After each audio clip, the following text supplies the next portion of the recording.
Ano nga ba ang itsura ng paraiso?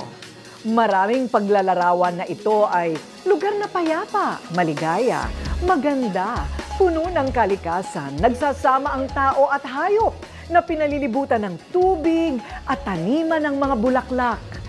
Well, hindi na daw kailangan pang mahanap yan sa kabilang buhay. Dahil now pa lang, binubuo na ang Arden Langit sa Lupa. Lugar kung saan hahaba ang buhay? Meron ba niyan? Sa totoo lang, achievement na may tuturing ang pagkakaroon ng long life. Kaya naman daw ma-achieve ito kung tutusin. Nasa tamang lifestyle lang o paraan ng pamumuhay at lugar kung saan tayo titira, nakabase ang posibilidad ng mahaba-habang buhay. Yun nga lang, iilang bahagi lang ng mundo ang biniyayaan daw ng ganitong klasing mga lugar. Kasama na dito ang ilang mga isla sa bansang Italy, Greece, Japan, Costa Rica at ilang bahagi ng Amerika. Pero dito sa Pilipinas, pwede bang magkaroon ng ganyan?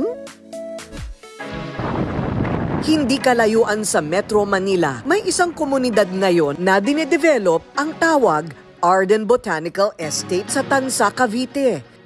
Agad mararamdaman dito ang probinsya feels, stress-free at freshness ng paligid.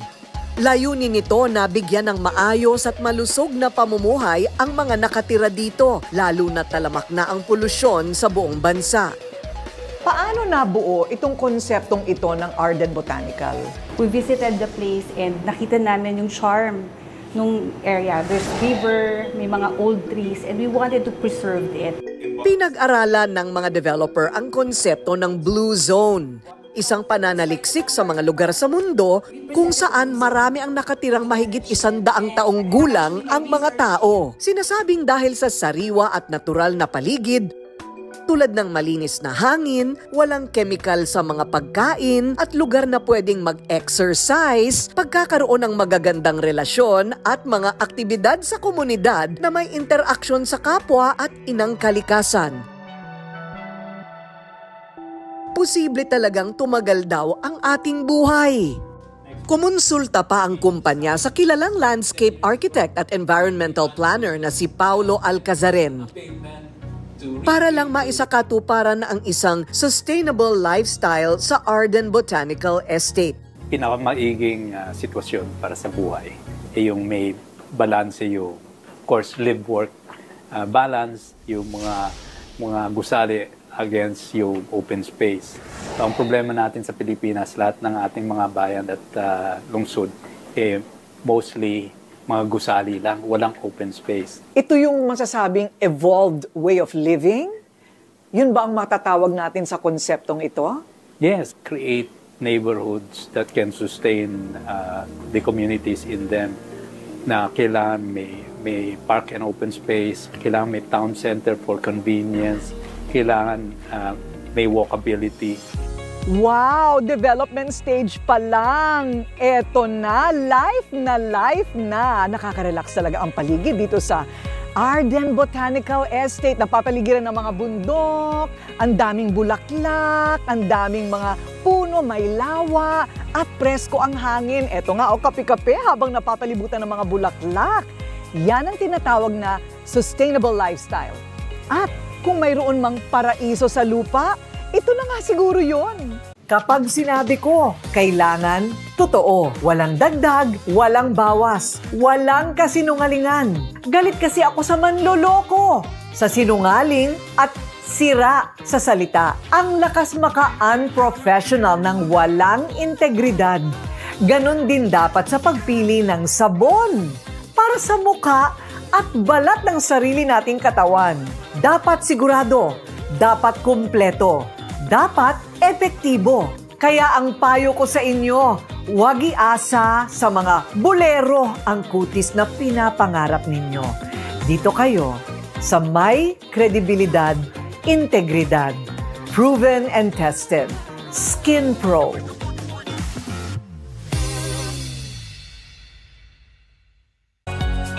Siniguro naman ng Mega World na hindi masisira ang kalikasan habang itinatayo ang proyekto. Ang mga natural na ilog at lawa sa lugar ay hindi tinabunan pero ginawang natatanging atraksyon na mapapakinabangan ng mga titira dito. Isang paraiso sa lupa ang target nilang iparanas sa ating mga kababayan. Ang daming water features, ito yung mga dinaanan ng tubig, but hindi namin siya tinabunan. Ginawa namin siyang feature itong village. So for example, meron kami yung pinaka-main feature nito is called Centrera Park. It's a long water feature na very shallow siya.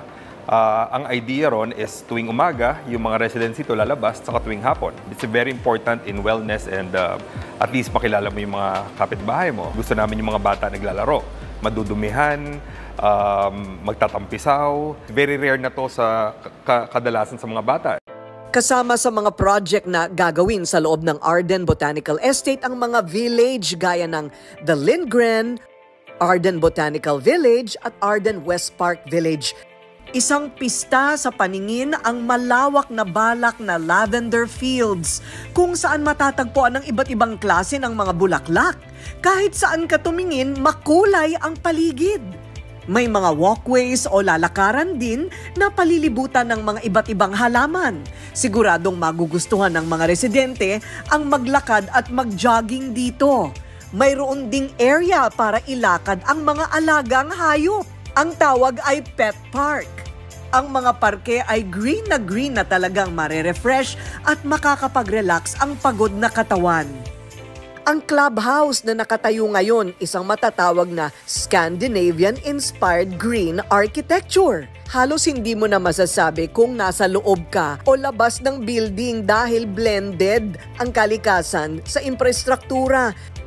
All-in-one at kumpleto sa amenities tulad ng mga function room, conference room at iba pa.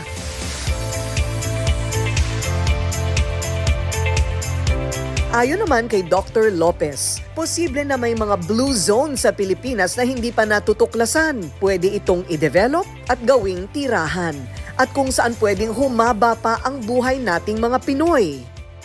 These are communities that their intention is to have more centenarians among their population. So they're trying to make sure that the people's diet and lifestyle and camaraderie or community is being given more importance. Dagdag din ng wellness doctor, huwag kalimutan ng mental health at holistic care sa ating sarili. Kaya may rekomendado din siyang mga tips na dapat ikonsidera. Karamihan sa atin ay hindi na kumakain ng masyado ng gulay. So we end up with deficiencies and it leads to symptoms gaya ng high blood pressure. Patunay na hindi lang yung kumbinyente ang dapat isaalang-alang sa paghahanap ng bahay na titirhan. Mahalaga na isama rin ang maayos na kondisyon ng paligid. So Corina, kung pipili ka rin naman ng lugar na titirhan, syempre pipiliin mo na kung saan hahaba ang buhay mo. Tama, correct ka dyan, Yes. di ba? At nandito lahat yan sa Dito inyong development. Correct, sa Arden Botanical Estate. Sabi nga nila, life is not just existing, but living. At makukuha lang ang pinapangarap na long life kung pipili tayo ng maayos at dekalidad na lifestyle at tirahan. Take note, huwag tipirin ang sarili. Pag-ipunan dahil deserve nating lahat ang magkaroon ng #BestLife.